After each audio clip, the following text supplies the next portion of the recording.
Thank you so much for staying with us right here on Antigua Barbuda. Today we allow you to get another opportunity to meet another candidate this morning. We're having 3 independent candidates in this election. 3. We've already spoken with 2 in the persons of Gail Perro-Weston in rural South, as well as Anderson Carty in rural West. Now we're having the independent candidate in St. Peter, the incumbent, Asot Michael. He's a 4-term member of parliament in the constituency. He joins us now for our interview. Mr. Michael, thank you so much for joining us. Happy New Year to you. Good morning. Happy New Year. Good morning, Mr. Bufordon. Thank you for having me. Good morning to Antigua. Indeed. And good morning to my dear beloved constituents of St. Peter. Right. So let's talk with me, please, about why you decided to run independent as opposed to not running at all, given the ABLP said you were unsuitable for the seat. It's not that I decided to run independent willy-nilly. I mean, we have to go back to the history of it. I'm a member of the Antigua and Barbuda Labour Party. I have a very rich history from going back to my family, 3 generations. And I was the constitutionally elected member of the Antigua and Barbuda Labour Party for 4 general elections. And we are binded and bounded by the Constitution, all of us, as members of the Antigua and Barbuda Labour Party. No one man owns the Labour Party. Prime Minister doesn't, I don't. And we must follow the procedures and processes in the Constitution of the Labour Party. And that was not done. And so, the Prime Minister unconstitutionally and illegally and thuggishly decided that I should not run under Antigua and Barbuda Labour Party after he said that I did such a wonderful job in reviving the Labour Party, in traversing the country. And I could quote from him where he said that, you know, it was himself and myself who went across the 17 constituencies between 2004 and 2014 to revive the Labour Party, to regain the governance of this country. And he commended me for that. Just 3 years ago. 3 years ago on his radio station on my 50th birthday. And then he also said that, you know, I did an excellent job as a Minister of Government. He said, and I can quote, they're talking about building relations, but the only man that has the skills and is superior to me, Gaston Brown, when it comes to building relations and leveraging connections, is Comrade Asot Michael. And he says that Asot Michael is the absolute best. And he says, and I continue to quote, I can say without any fear of contradiction, that there's no one in this country, within the UPP or any other political party or private institution, that has better connections to bring resources to the state and benefit to this country. And then all of a sudden, is Asot Michael unfit to run on the Antigua and Barbuda Labour Party? The point is, Garfield, it is not for the Prime Minister or the political leader to make that decision. There's a process. Where there's more than one candidate who wants to run on any political ticket for the Antigua and Barbuda Labour Party, there must be a primary. When I went and I put myself forward in 2004, I had to have a primary with Comrade Lennox Weston. Before me, Mr. Longford Jeremy had to face a primary with Mr. Talbot King. They've had many primaries throughout the country under the Labour Party. Mr. Bernard Percival had to face a primary in rural North against Mr. Macklin Matthias. Mr. Max Fernandez, Comrade Max Fernandez, against Captain Osmond Lake. The point is, it's not for the political leader to decide. It's for the people of St. Peter's to decide who should be their candidate. And what he did was unlawful. I took the party to court. There's a judgment there that says that I am the Antigua and Barbuda Labour Party candidate because they breached the Constitution and they did not hold a primary. And the Constitution clearly states that you must have a primary at least 12 months prior to the constitutionally due date of the general elections, which is March 2023. And that primary, sir, should have been held in March of this year. There's a judgment. The Prime Minister, who is a defendant of the case, Comrade Max Hurst, Comrade Mary Claire Hurst, and Comrade Chet Green, they're all in contempt they're in contempt of court. The party has indicated, the ABLP has indicated that it has essentially adjusted its internal procedures, and the suitability committee has made a determination that they do not want you to be the candidate, and so therefore you're not the candidate, and they've put forward Mr. Roden Turner. So they can do that, Mr. Garfield. The party has the right at any time to go to a convention and to change the convention rules, but there is a court judgment. The court judgment is superior. They had a right to go back to the court and say, listen, we went to the convention. We have changed such and such sections of the Constitution. We have nominated and endorsed a new candidate, Mr. Roden Turner. And they have to apply to the court to vary that order. Until they do that, they are in contempt. And I had the choice, and still have the choice, to bring contempt proceedings against the Prime Minister of this country. And to have him imprisoned. Will you? You know, my lawyers want me to. The truth of the matter is, I don't want to try and fight that type of dirty gutter politics. He's the Prime Minister of the country, and I would not want to have contempt proceedings brought against the Prime Minister and have a court order for contempt proceedings. Contempt proceedings means imprisonment. And it's not just against him, it's against my other colleague members, Comrade Chet Green, the chairman, Comrade Mary Claire Hurst, Comrade Max Hurst. My lawyers are pushing me to do it. But it's not right, it's thuggish behavior. The laws of the land, we are a country of laws, and they're superior. There's nothing wrong with the Labour Party having their internal proceedings. And by the way, the entire convention can be overturned also. Under the constitutional Labour Party, I was not invited as the parliamentary representative. No notice was given to me. The 45 days requirement for the convention was not adhered to.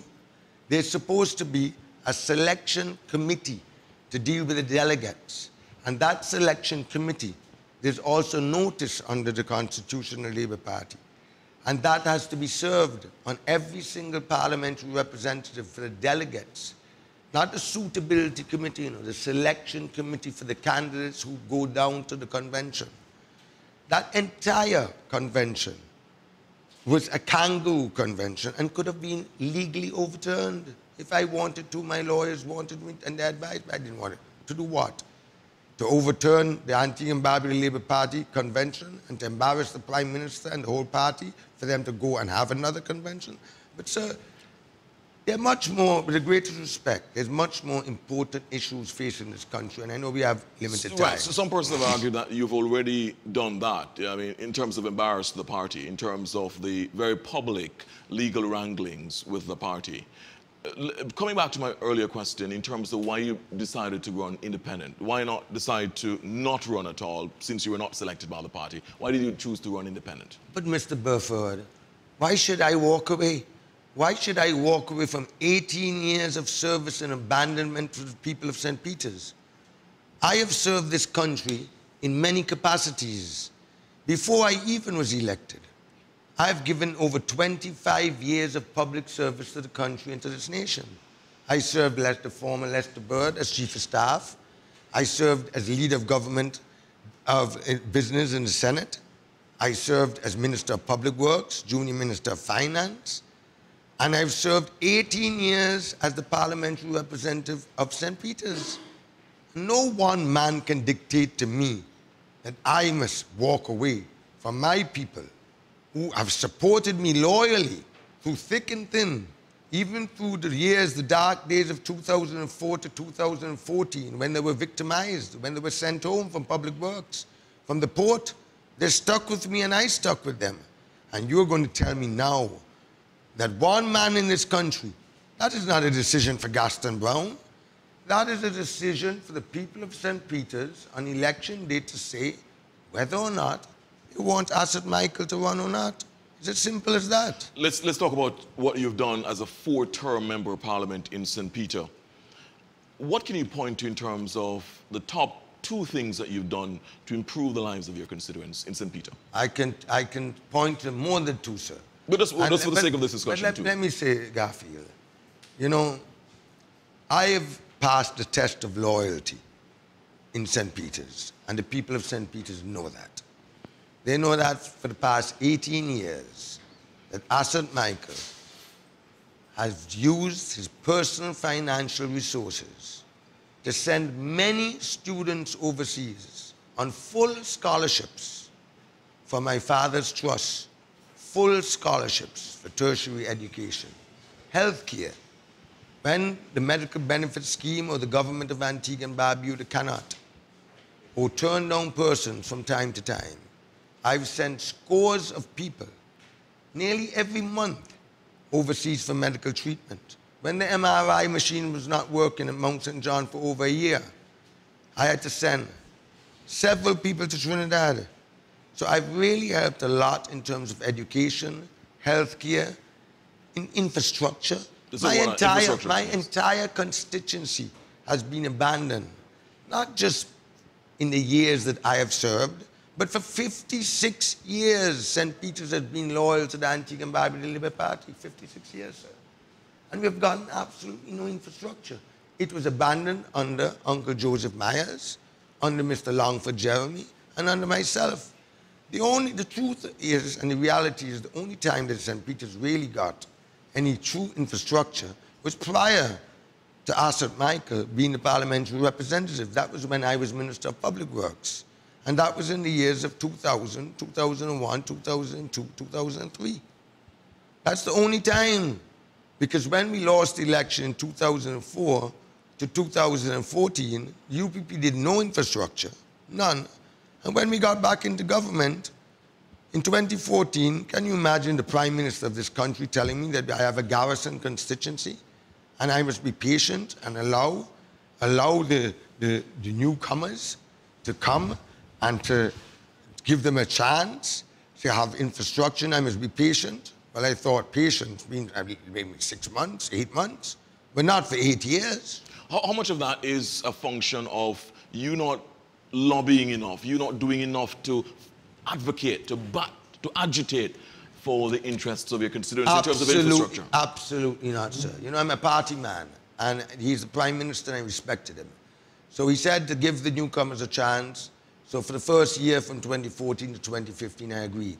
But after that, I went down to Public Works every single Thursday to Dr. Hanley, to Minister Eustace Tico Lake, to Craig, to all of them. And I lobbied the Prime Minister in Cabinet, I lobbied my colleague ministers, to no avail.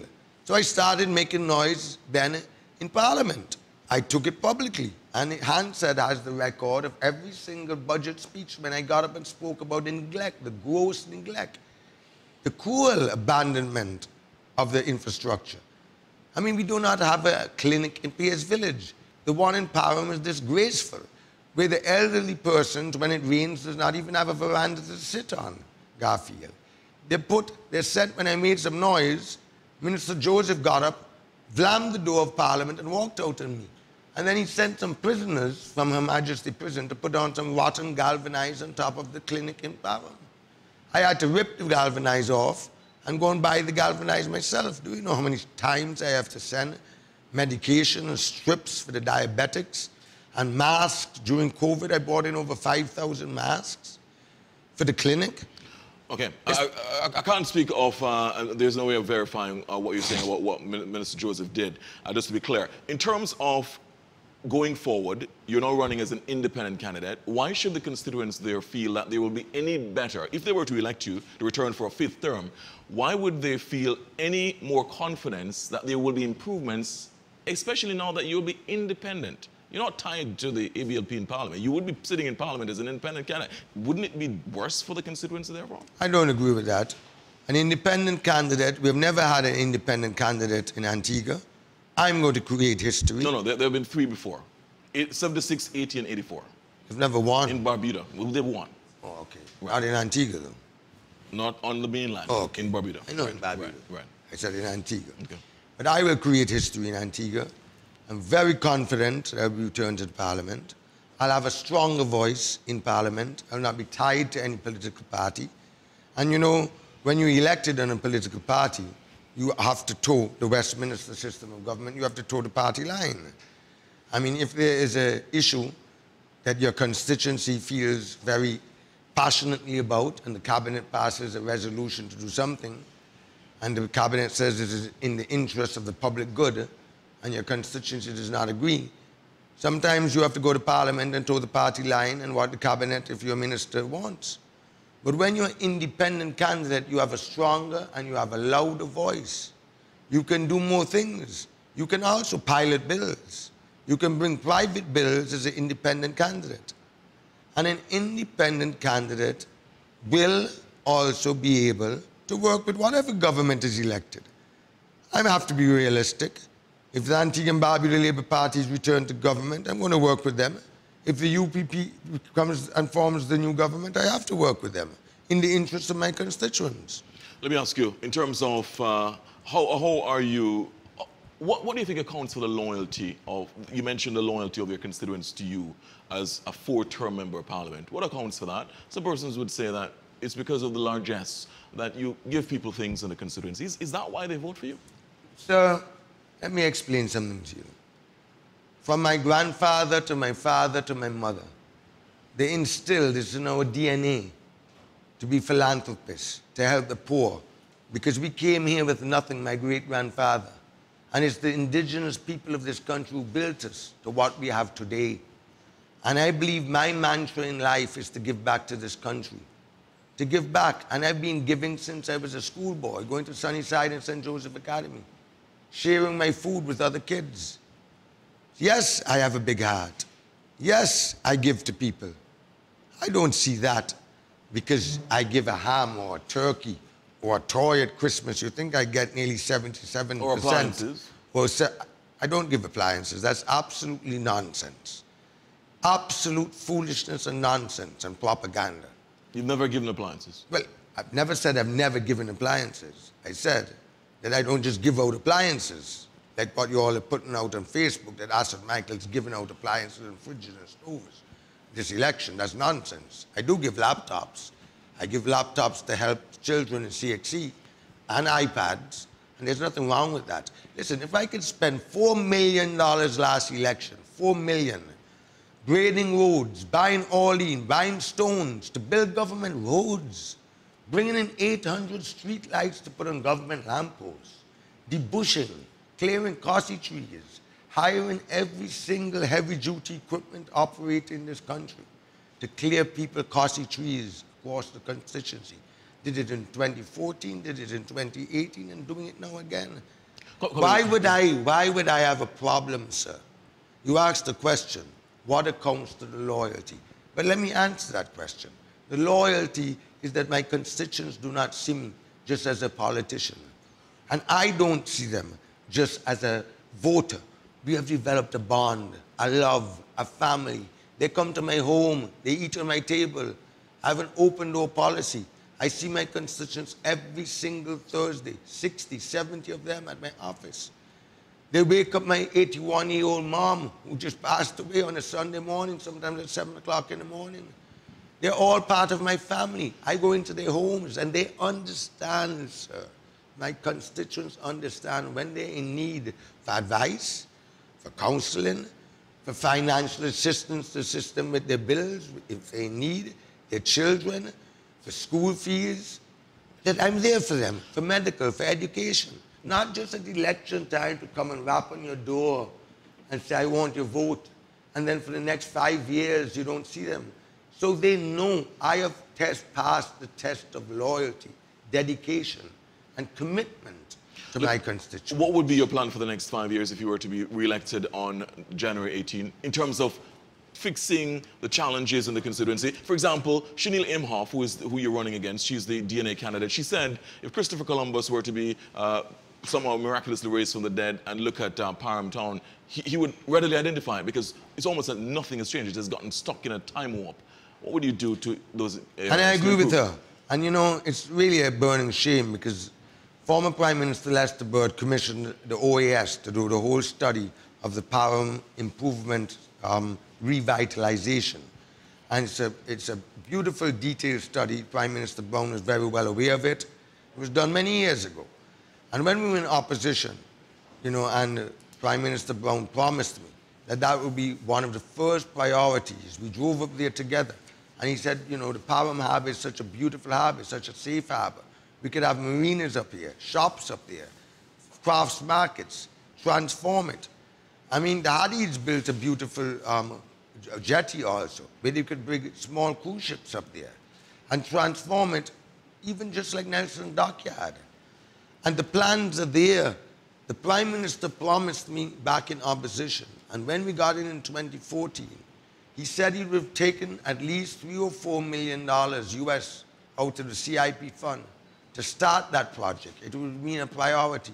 And every time I went back to Cabinet and we got a tranche of CIP monies, he made some excuse to divert it to the housing, to other projects, and he just shelved it.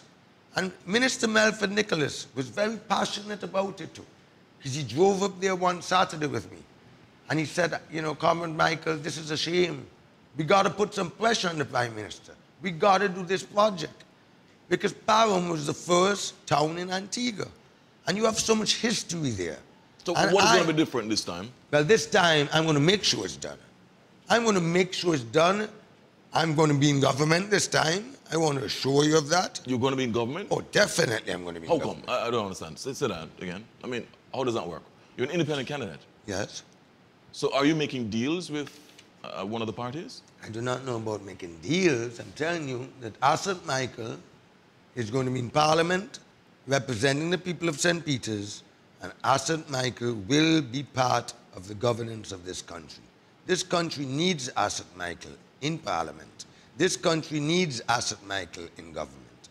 And Gaston Brown cannot and will not dictate whether I be part of any government. Let me ask you, so you are you funding any other political parties in exchange for a promise of position in government? Absolutely not. Let me say this to you and answer you.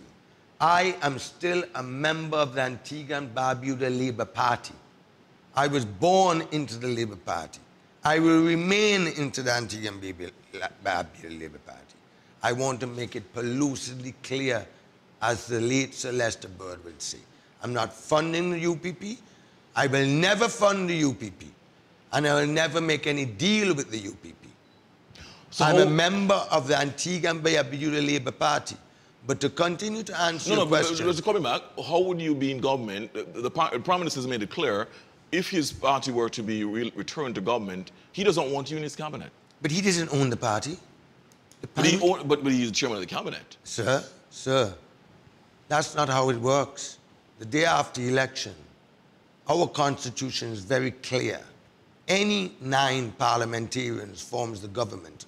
Gaston Brown doesn't decide whether he goes to swear in the day after election. Not because traditionally he's the political leader of the party, he becomes Prime Minister. If the 9 or 10 or however seats the Labour Party wins decides who becomes the Prime Minister. And let me say this to you. You really think that his colleagues or my former colleagues are happy with Gaston Brown? You really think that if this election is going to be close, which it is going to be close, that they're going to put Gaston Brown back there as Prime Minister? Absolutely not. They want to see the back of Gaston Brown more than Asot Michael wants to see it. So let me ask you. So you're saying you're going to be in the governance of this country. You expect to be a kingmaker, you think? Oh, definitely. You will be a kingmaker. Who do you expect to win the election? Which party do you expect to win the election? The people will decide that. I can't say that. The polls, I can tell you, the polls that I commissioned from Mr. Don Anderson, reputable pollster, not Peter Wickham, who manipulates polls, by the way. We need to make it clear that I have no evidence of that, and so that must be retracted from the record. All right. I have no idea, I have no knowledge. Okay, well, I retract that, but he worked for me in the past. But just to be clear, we retract that comment. But Don Anderson, okay, I retract it. Don Anderson, who I retained, did 2 polls, and it shows, and we can publish the polls, it shows that the first poll that he did shows that the UPP was winning 7 out of 10 seats. He polled 10 seats. And then he did a further 2 seats. And so he polled 12 seats in total. And those other 2 seats were neck and neck between the Antigua and Barbuda Labour Party and the UPP. Of course, he polled St. Peter's, and he polled my seat twice. And he polled it where the first poll showed that I had 61%, and Warden Turner had 25%, and I think Peter Reds had less than 14%. The second poll, he polled whether I should run on the Antigua and Barbuda Labour Party or I should run independent. And that second poll came out ahead that more people thought, I think it was 64% thought that I should run independent rather than on the Antigua and Barbuda Labour Party. But the point that I'm making, sir... Very quickly, because we're out of time. Very quickly, but yes, make the point very quickly, please, because we're out of time. No, I'm saying you can make the point very quickly because we're out of time. Is that the election is going to be close. And I think the Prime Minister should be very careful. He should be careful. I mean, I do not know why the Prime Minister and this whole campaign seems to be a campaign about Asot Michael versus Gaston Brown. I didn't know that I'm running for the top position of the country. Are you aware that Asot Michael is interested in being the Prime Minister? I didn't know that. I would have thought that this election would have been the UPP versus the ALP, and that Gaston Brown would be attacking Harold Lovell. But the entire election over the last 3 weeks is a mudslinging by the Prime Minister against Asot Michael. What is the threat? Why is there such a vicious, nasty campaign against Asot Michael? What? Is he paranoid that I want his job? Let me ask you, so you're saying that you will be in governance. You're saying, however the results go, you will be in governance.